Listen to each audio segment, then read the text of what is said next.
Olá, sejam muito bem-vindos ao meu canal. Meu nome é Daniele, sou formada em psicologia e resolvi fazer esse canal aqui no YouTube com o objetivo de ajudar pessoas que sofreram traumas de infância. E de que forma eu vou ajudar? Eu vou ajudar transformando a sua perspectiva do que aconteceu com você, de forma que isso se torne um combustível para você, para que você viva a sua vida plena. E um pouco do que eu quero falar hoje é sobre quanto você acha, quanto nós achamos que nos conhecemos. Na verdade, nós nos conhecemos muito pouco. Uma pesquisa recente da neurociência diz que 5% do que somos da nossa mente é consciente e os outros 95% são inconscientes. E o que habita nesse inconsciente? Primeiro, ele habitam os desejos, né? Habitam, na verdade, tudo que a nossa essência pura, do que nós somos, o que nós realmente, de fato, desejamos, sem a interferência do que é moralmente correto, do que a sociedade impõe, do princípio da normalidade. Então, um exemplo que eu posso dizer assim, a gente não anda pelado na rua. Por quê? Porque isso é errado, é um crime em muitos lugares, enfim. E o que acontece? Já pensou se a gente pudesse? E se eu quiser andar pelado? Você pode, mas você vai sofrer as consequências. Então, assim, a gente segue regras e normas da nossa sociedade. E um outro exemplo é que. E essas normas, elas são criadas ao longo do nosso desenvolvimento. A gente não nasce sabendo elas, a gente vai aprendendo com o tempo. E no exemplo que eu ia falar, é sobre o meu filho. Ele tem cerca de 2 anos e meio. E a gente estava comendo, esperando, na verdade, nossa comida em um fast food da vida aí. E meu filho simplesmente pegou, olhou uma batatinha da mesa ao lado, foi lá e quis pegar. E ele iria pegar para comer se não fosse eu impedir ele de comer a batata do outro, né? Da pessoa que estava ao lado comendo. E para ele era super natural. Por quê? Porque ele só quer satisfazer o seu próprio desejo, que é ali a fome, no caso, né? Ele tá falando, tô com fome, tenho uma batatinha aqui, vou lá e como. Só que com o tempo, o que vai acontecer? Ele vai aprender que é inapropriado, que é errado, que não pode fazer isso, porque cada um tem que comprar sua comidinha, cada um tem que comer, tem que sentar na sua mesinha, enfim. Esse tipo de entendimento ele vem com o tempo. Então a gente acaba que construindo a nossa visão de mundo do que é certo, do que é errado, os princípios morais e éticos nossos de acordo com a sociedade que a gente vive. E isso acontece no processo de evolução do desenvolvimento. Você vai crescendo e vai se desenvolvendo. Só que e quando nesse processo de saber o que é certo, errado, o que é moral, o que é imoral, nesse processo ocorre um trauma. Quando você passa por um evento traumático ou quando você vive num ambiente que não é um ambiente apropriado, com um ambiente de violência, um ambiente com, com abusos, sejam eles abusos psicológicos, emocionais, sexuais, enfim. Pode acontecer isso e como é que faz? Como é que a gente lida com isso? A gente não lida, né? Porque a gente chega no mundo, tem que absorver tudo e aí o que o nosso cérebro faz para nos defender? Ele joga tudo pro inconsciente. Ele vai lá e fala assim: não, não, não. Não dá para absorver isso. Não dá para lidar, não dá para processar isso agora. Vamos jogar lá no arquivo. Vamos arquivar essa informação. Só que essa informação, ela não fica lá arquivadinha e acabou, ponto final. Ela vai gerar frutos. E que frutos são esses? Lá na nossa fase adulta, quando a gente começa a ter que lidar com os problemas reais da vida, a gente vai começar a se deparar com o que eu chamo de identificadores. São processos de identificação. Por exemplo, Você tá lá trabalhando, você trabalha lá com o seu chefe e tal, de repente o seu chefe um dia vai lá e te dá uma bronca.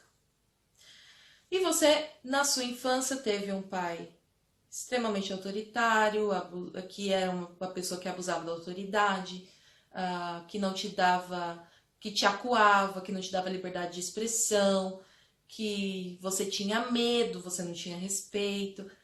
Tudo isso gerou aquele trauma. E quando você escuta a bronca do seu chefe, o que acontece? A bronca não é uma bronca. A bronca é muito mais do que uma bronca. A bronca é a imagem e semelhança do seu pai te acuando, te amedrontando. Só que agora você é adulto. E aí o que você faz? Você pode responder com agressividade, ou você pode responder com um exagero enorme. Aquela bronca já não é só uma bronca, aquilo ali virou, sabe, o motivo para acabar com o seu dia. Você vai chorar, você pode se alterar emocionalmente. Muitas coisas podem acontecer, mas não é pela bronca em si. Foi pelo que a bronca se identificou com o que estava lá dentro de você, que é o seu trauma da infância, quando você tinha lá o seu pai, que era uma pessoa autoritária, agressiva, enfim. Tá dando para entender a importância de mexer nessa gavetinha não, né? Nessa gavetona chamada inconsciente, que carrega tantas coisas e que nos manipula muitas vezes, que nos sabota muitas vezes? Pois é. E é engraçado que a gente não para pensar nisso. Mas se você está aqui nesse vídeo, muito provavelmente você é uma pessoa que tem pensado sobre isso, tem buscado ajuda de alguma forma. E aí eu tenho uma ideia de que hajam dois tipos de público. Público número 1 é aquele que sabe que viveu o trauma, é aquele que entende que aquilo mexeu com ele, que aquilo fez com que as decisões, escolhas, de repente, não foram as melhores na vida devido a essa influência descontrolada do trauma. E tem o outro grupo, o segundo grupo, que provavelmente vai dizer, não, essa geração mimimi, não sabe de nada. Ah, vivi sim, quem nunca? Quem nunca apanhou? Quem nunca teve? Mas essa geração Nutella. E o que esse grupo de pessoas fazem? Eles tendem a minimizar, a subestimar o poder do trauma na vida deles. Porque isso também é uma defesa. Porque é mais fácil quando a gente fala, tem nada não, nada tá acontecendo. Não, isso não me afeta. Porque admitir que isso te afeta, na sua mente, no seu entendimento, é admitir que você é fraco. E ninguém quer ser fraco. Principalmente alguém que sofreu traumas na infância. Por quê? Porque as pessoas têm medo de demonstrar fraqueza. E por que as pessoas têm medo de demonstrar fraqueza? É justamente por um sistema de defesa. Desde lá atrás a gente tem essa necessidade de nos defendermos, de mostrarmos que somos fortes, né? E quando na verdade os fortes são aqueles que admitem que que têm suas fragilidades.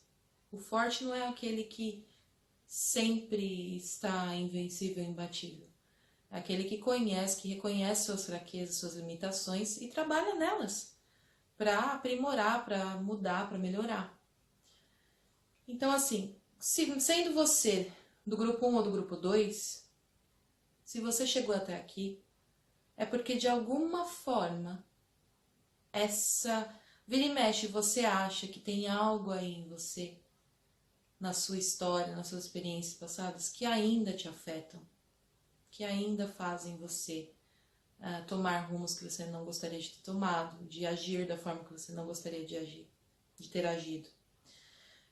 Então, hoje eu quero que você reflita sobre um ponto. O primeiro é admitir que a sua infância não foi perfeita, que você teve sim algo que até hoje impacta na sua vida, nas suas relações, não é fraqueza, não é sintoma de fragilidade. Muito pelo contrário, tem que ser muito forte para encarar os seus próprios monstros. Agora, o contrário é verdadeiro. Se você não encara suas emoções de frente, se você tende a minimizá-las, a subestimar os seus traumas, os seus sofrimentos, pensando que isso é uma opção, uma alternativa que vai demonstrar força, que vai demonstrar que você é uma pessoa otimista, resiliente, resistente, não. Isso é, na verdade, o oposto. E isso só vai gerar ainda mais identificadores, que são os trauminhas lá, são as pequenas situações que vão de encontro com o trauma maior que foi o da infância. E para que você lide com eles, você precisa encará-los. Sim, e eu vou te dizer que não vai ser fácil. Não é fácil encarar um trauma. Porque é como se fazer uma faxina. Para fazer uma faxina, você tem que fazer o quê? Você tem que fazer uma bagunça primeiro. Você tem que bagunçar, jogar tudo de um lado para o outro, para que aí depois você organize tudo. E essa bagunça, a princípio, ela vai te gerar um incômodo, um desconforto. É como se você fosse limpar uma ferida. Você vai limpar uma ferida, o que acontece? A ferida dói, né? Se ela está infeccionada, você tem que limpar ela. E como é que você vai fazer? Você vai ter que sofrer aquela dor incômoda de estar lá mexendo numa coisa que está precisando de uma limpeza. E esse processo ele é doloroso, sim. Não vou mentir para você. E ele tem que ser assim, porque é com essa dor que a gente pode transformar as nossas vidas. Mas é preciso a gente encarar de frente qual é este monstrinho aí que tem destruído a minha vida, né? E a segunda coisa que você deve fazer é perdoar. Como assim perdoar? Perdoar quem? Perdoar quem te feriu e perdoar a você mesmo. Pode parecer esquisito, né? Mas muitas pessoas que sofrem abusos sexuais, violência na infância, enfim, elas se sentem culpadas. Por quê? Porque elas acham, não aconteceu com todo mundo, aconteceu só comigo. Ou com pouquíssimas pessoas, mas dentro do meu convívio ali, só comigo que aconteceu. Por quê? Então, acho que a culpa foi minha. Porque a única forma de eu entender essa situação é, bom, a culpa foi minha, né? Porque não aconteceu com ninguém. E isso é uma mentira. Não é culpa sua. Não foi culpa sua. Você não tem a menor responsabilidade pelo que te aconteceu. Você era uma criança. Você era uma pessoa que precisava de cuidados. E não importa o que aconteceu, o que te fizeram, não foi culpa sua. Ok? O segundo passo, que é o mais difícil, na minha opinião, é o perdão a quem te feriu. E esse perdão, ele não necessariamente precisa ser verbalizado para aquela pessoa. Porque talvez essa pessoa nem esteja mais aqui. Talvez você não tenha mais contato com essa pessoa, enfim. O que eu quero que você entenda é que este perdão, ele precisa ser interno. Você precisa perdoar essa pessoa dentro de você. Porque não, e não é assim, não, imagina, eu já perdoei. Perdoar é um processo. Perdoar é uma decisão, mas que é um processo, principalmente para quem sofreu traumas na infância. Então você precisa perdoar. Existe um exercício que você pode fazer.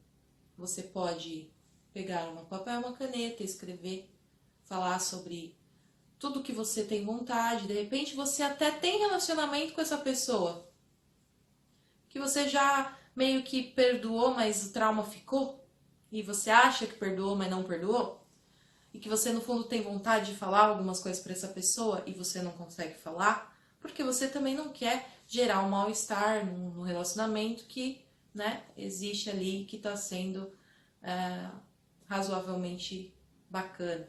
Então o que você precisa fazer? Você pode escrever num papel tudo que você tem vontade de falar. Tudo. Seja livre naquele papel. Se você quiser xingar, se você quiser falar tudo que você quiser. E aí o que você faz depois disso? Depois desse processo de escrita, você vai lá e põe fogo. Ou rasga, amassa, faz o que você quiser, mas destrói aquilo. Pode parecer bobinho isso, mas esse ato de escrever, de desabafar e depois de jogar fora, é um processo de libertação daquilo que te feriu. Entende? Você vai se desvinculando daquela dor com o passar do tempo. Esse é um bom jeito de você começar o trabalho de cura. Uma outra dica que eu quero te dar, se para você assim é impossível perdoar, porque provavelmente você acredita que é injusto o que aconteceu com você e muito provavelmente é mesmo, até porque traumas vividos na infância geralmente destroem a nossa vida de uma forma avassaladora.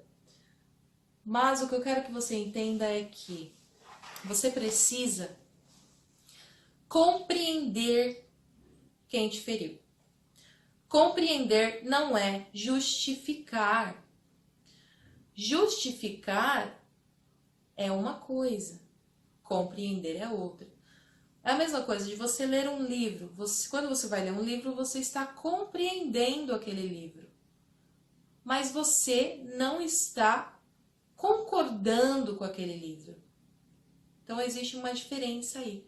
O que você precisa fazer é perdoar, justificando não, compreendendo quem te feriu. No próximo vídeo a gente conversa mais, tá bom? Um beijão.